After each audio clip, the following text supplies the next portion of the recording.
கடந்த 5 வருஷம் ஏன் நடவடிக்கை எடுக்காம என்ன பண்ணிட்டு இருந்தாங்க? கடந்த ஆட்சியாளர்கள்லாம் தூங்கிட்டு இருந்தாங்களா?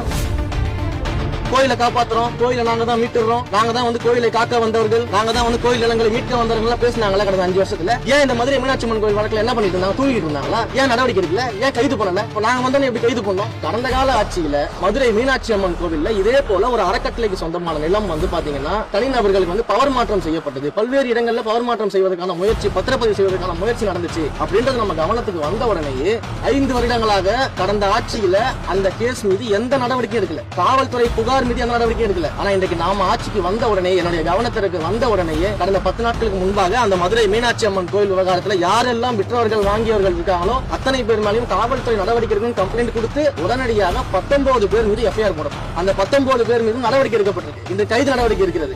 மதுரையில கைது பண்ணிருக்காங்க, விசாரணை நடந்து கொண்டிருக்கிறது. அப்ப நம்முடைய ஆட்சியை பொறுத்த வரைக்கும் இது போல தவறுகள் நடக்கிறது நம்ம கவனத்துக்கு வந்த உடனே அவங்க நடவடிக்கை எடுக்கிறோம். நடவடிக்கை எடுக்காம இருந்தா நீங்க சொல்றது நியாயம். நடவடிக்கை நம்ம எடுத்துட்டு இருக்கோம் இல்லையா? கடந்த 5 வருஷம் ஏன் நடவடிக்கை எடுக்காம என்ன பண்ணிட்டு இருந்தாங்க? கடந்த ஆட்சியாளர்கள்லாம் தூங்கிட்டு இருந்தாங்களா? கோயிலை காப்பாத்துறோம், கோயிலை நாங்க தான் மீட்டுறோம், நாங்க தான் வந்து கோயிலை காக்க வந்தவர்கள், நாங்க தான் வந்து கோயில் நிலங்களை மீட்க வந்தவர்கள் பேசினாங்களா கடந்த 5 வருஷத்துல? ஏன் இந்த மாதிரி மீனாட்சி அம்மன் கோயில் வழக்குல என்ன பண்ணிட்டு இருந்தாங்க? தூங்கிட்டு இருந்தாங்களா? ஏன் நடவடிக்கை எடுக்கல? ஏன் கைது பண்ணல? நாங்க வந்தோம் எப்படி கைது பண்ணோம்? அப்ப நடவடிக்கை தான் முக்கியம். கோயில் சொத்துக்களை மீட்பதிலும் அறக்கட்டளை சொத்துக்கள் எந்த பர்பஸ்க்காக கொடுக்கப்பட்டுச்சோ அந்த பர்பஸை நிறைவேற்றுவதிலும் இந்து சமய அறநிலையத்தில் மிக தீவிரமாக கண்ணாக இருக்கிறது.